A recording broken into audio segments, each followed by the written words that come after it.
పక్క రాష్ట్రాలు, దేశము, ఇతర దేశాలు ఈ నేరం ఒక రకంగా అంతర్జాతీయ స్థాయిలో, రాష్ట్ర స్థాయి నుంచి మొదలు పెడితే అంతర్జాతీయ స్థాయి వరకు వివిధ రకాల సంస్థలు, వ్యక్తులు, రకరకాల దేశాలకు సంబంధించిన నేరగాళ్ళు అందరూ కూడా ఇందులో పాల్గొంటున్నారు.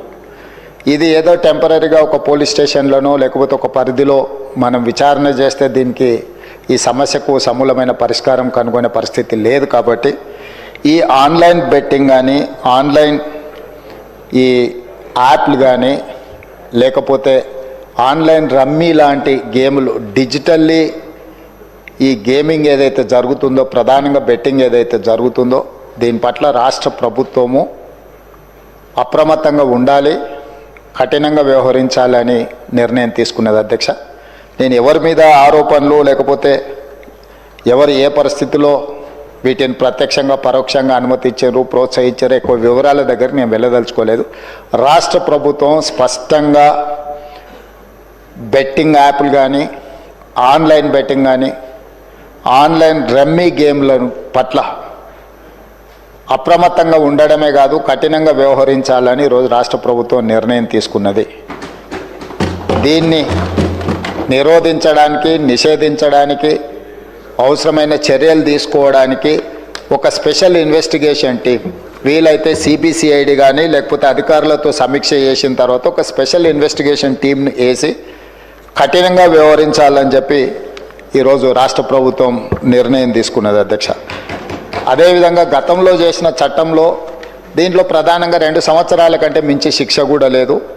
రేపు వచ్చే సమావేశాలలో ఈ ఆన్లైన్ బెట్టింగ్ నిర్వాహకులకనే కాదు, ఆడేవాళ్లను, బాధితులను, అదేవిధంగా ఈ ఆన్లైన్ అడ్డగోలుగా నిర్వహిస్తున్న వాళ్ళ పట్ల శిక్షను కూడా పెంచడానికి అవసరమైన చట్టాలను కూడా అవసరమైతే మనం సవరించుకోవాల్సిన అవసరం ఉన్నది అధ్యక్ష. ఎందుకంటే శిక్ష కఠినంగా ఉంటుంది, ఎక్కువ కాలం ఉంటుంది అని ఎప్పుడైతే తెలుస్తుందో నేరం అనేది తగ్గుతుంది. కాబట్టి దీనికి సంబంధించి పూర్తి స్థాయిలో ప్రభుత్వం చర్యలు తీసుకోవాలని, అదేవిధంగా గుట్కా ఇట్లాంటివి కూడా నిషేధిత పదార్థాలను కూడా ఈరోజు మార్కెట్లో బాగా సరఫరా జరుగుతున్నట్టు మా దృష్టికి వచ్చింది అధ్యక్ష. వీటి పట్ల కూడా మేము అప్రమత్తంగా ఉండాలని ప్రభుత్వం నిర్ణయం తీసుకున్నది. అందుకే ఆన్లైన్ బెట్టింగ్, ఆన్లైన్ యాప్లు, అదేవిధంగా ఆన్లైన్ రమ్మీ ఈరోజు నిన్న మొన్న మీరు టీవీలలో, పేపర్లలో పోలీసులు కేసులు నమోదు చేసి వాటికి ప్రచారం కల్పించిన వాళ్ళను పిలిచి పోలీస్ స్టేషన్లలో విచారించడం జరిగింది. వాటికి ప్రచారం కల్పించే వాళ్ళను పోలీస్ స్టేషన్లో పిలిచి వాళ్ళను విచారించడం ద్వారా ఈ సమస్యకు పరిష్కారము శాశ్వతంగా దొరకదు. వీటిని నిర్వహించే వాళ్ళు, వీటిని ప్రమోట్ చేసేవాళ్ళు, చివరికి ఈ యాప్ల ద్వారా లబ్ధి పొందుతున్న వాళ్ళను వీళ్ళందరినీ పూర్తి స్థాయిలో విచారించి కఠినమైన చర్యలు తీసుకున్నప్పుడే ఈ సమస్యకు పరిష్కారం దొరుకుతుంది అధ్యక్ష. అందుకే దీన్ని పూర్తి స్థాయిలో విచారించాలంటే పక్క రాష్ట్రాలు, పక్క దేశాలలో కూడా విచారణ చేయాల్సిన పరిస్థితులు ఉంటాయి. అందుకే పూర్తి స్థాయిలో అన్ని అధికారాలు కట్టబెట్టే విధంగా ఒక స్పెషల్ ఇన్వెస్టిగేషన్ టీం ఏర్పాటు చేసి ఈ రాష్ట్ర ప్రభుత్వం వాళ్ళ మీద పూర్తి స్థాయిలో చర్యలు తీసుకోవాలని నిర్ణయం తీసుకున్నారు. తమ ద్వారా ఈ సభకు, సభ్యులందరికీ, తెలంగాణ సమాజానికి ఒక స్పష్టమైన ప్రభుత్వ విధానాన్ని మేము పంపించదలుచుకున్నాము. ఎవరైనా ఇందులో ప్రత్యక్షంగా, పరోక్షంగా ప్రోత్సహించిన, ప్రకటనలకు సహకరించిన, నిర్వహణలో భాగస్వాములైన ఎవరిని కూడా రాష్ట్ర ప్రభుత్వం వదిలిపెట్టదు. ఈ రాష్ట్రంలో ఖచ్చితంగా ఇలాంటి సైబర్ నేరాల పట్ల కఠినంగా మేము వ్యవహరించడం జరుగుతుంది. రాష్ట్ర ప్రభుత్వం అప్రమత్తంగా ఉంటుంది, ఇలాంటి నేరగాళ్ల పట్ల కఠినంగా వ్యవహరిస్తుంది. ఈ సభ ద్వారా సభ్యులందరికీ నేను ఈ ప్రకటన ద్వారా ఒకే మాట చెప్పదలుచుకున్న, స్పెషల్ ఇన్వెస్టిగేషన్ టీంను ఏర్పాటు చేస్తున్నాము. తద్వారా అందరినీ కఠినంగా అణచివేయడమే కాకుండా చర్యలు తీసుకుంటామని తమ ద్వారా తెలియజేయదలుచుకున్న అధ్యక్ష. అదేవిధంగా అధ్యక్ష, శాంతి భద్రతల మీద చాలాసార్లు మాట్లాడుతున్నారు, చాలా విషయాలు మాట్లాడుతున్నారు. నేను ఎక్కువ విషయాలు చెప్పదలుచుకోలేదు, కానీ గత ప్రభుత్వంలో కొన్ని దారుణమైన సంఘటనలు జరిగినప్పుడు తీసుకున్న చర్యలు, వాటి వివరాలు ఇవన్నీ కూడా ఈ సభలో చర్చిద్దామంటే మాకేం అభ్యంతరం లేదు అధ్యక్ష. ఎక్కడైనా చెదురుమదురు సంఘటనలు జరిగినా, అనుకోకుంటే ఎవరైనా నేరానికి పాల్పడ్డప్పుడు నేరం అనేది ఎవరు మనకు చెప్పి ముందస్తుగా సమాచారం ఇచ్చి పాల్గొన్నారు. నేరం జరిగిన ఎంబడే ప్రభుత్వాలు వ్యవహరించిన తీరు అత్యంత కీలకం, అత్యంత ప్రాధాన్యతతో కూడుకున్నది అధ్యక్ష. అందుకే మన రైల్లో జరిగిన సంఘటన పట్ల కానీ అది రైల్వే పోలీసుల పరిధిలో ఉన్నా కూడా మేము తక్షణమే చర్యలు తీసుకోవడానికి అన్ని రకాలుగా పోలీసులను అప్రమత్తం చేసినాం. ఏ చిన్న సంఘటన జరిగినా రాష్ట్ర ప్రభుత్వం అప్రమత్తంగా ఉంటుంది. ఆనాడు ఔటర్ రింగ్ రోడ్డు దగ్గర వెటర్నరీ డాక్టర్ను మీకు తెలుసు అధ్యక్ష, సాయంత్రం పూట అక్కడ ఉన్న డాక్టర్ని ఆ రోజు జరిగిన పరిస్థితులు జరిగిన తర్వాత పరిణామాలు మనం అందరం చూసినాం.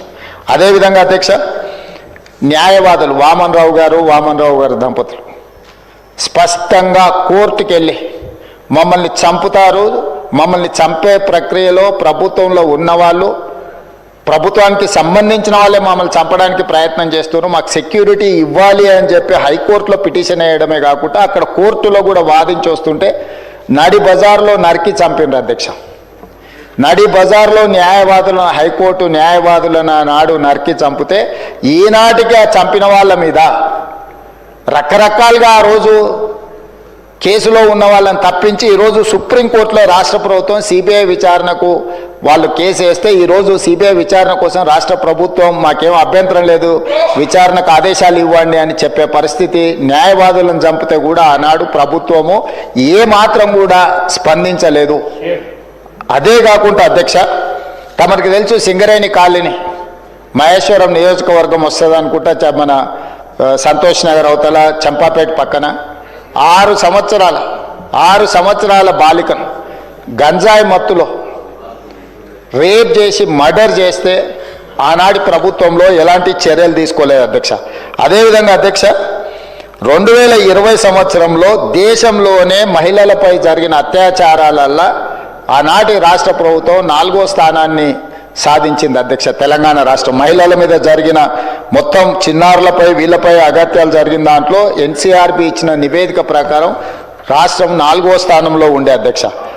అదేవిధంగా అధ్యక్ష, ఇట్లాంటి ఒక్క దగ్గర కాదు, ఎన్నో సంఘటనలు. జూబ్లీ హిల్స్లో మైనర్ బాలికను పబ్లో నుంచి తీసుకెళ్ళి అక్కడికక్కడనే జూబ్లీ హిల్స్లో రేప్ చేస్తే ఆ రేప్ చేసిన దాంట్లో టీఆర్ఎస్ నాయకుడు కుమారుడే అందులో ప్రత్యక్షంగా పాల్గొంటే ఆ రోజు వాళ్ళను కాపాడడానికి ప్రయత్నం చేసిండ్రు అధ్యక్ష. అదేవిధంగా అధ్యక్ష, వక్ఫ్ బోర్డ్ చైర్మన్ కొడుకే ఆ రోజు కేసులో ఉండడానికి కేసు కట్టడం జరిగింది అధ్యక్ష. సరిగ్గా నేను ఎక్కువ దూరం వెళ్ళి ఆరోపణలు చేయదలుచుకోలేదు. ఆ రోజు ఉన్న ఒక మంత్రి గారి కుటుంబానికి సంబంధించిన వాళ్ళ మీద కూడా వచ్చిన ఆరోపణలు మీ అందరి దృష్టికి వచ్చినాయి అధ్యక్ష. అదేవిధంగా ఈరోజు ఇట్లాంటి సంఘటనలు జరిగినప్పుడు మన అందరం కూడా బాధితుల పట్ల సానుభూతితో నుండి నేరగాళ్ల పట్ల కఠినంగా వ్యవహరించడానికి సహకరించాలి. అట్లా కాకుండా ఇదేదో ప్రభుత్వమే ప్రత్యేకంగా ఈ చర్యలు చేసే వాళ్ళను కాపాడుతుంది అన్నట్టుగా ప్రధాన ప్రతిపక్ష పార్టీ ఈ రకంగా ఆరోపణలు చేయడం, తద్వారా ఒక ఆందోళనకరమైన పరిస్థితి కల్పించి తెలంగాణ రాష్ట్రంలోకి వచ్చే పెట్టుబడులను రానియకుండా, పెట్టుబడులు ఎప్పుడు వస్తాయి అధ్యక్ష? శాంతి భద్రతలు పెట్టుబడిదారులకు రక్షణ కల్పించినప్పుడే రాష్ట్రానికి పెట్టుబడులు వస్తాయి.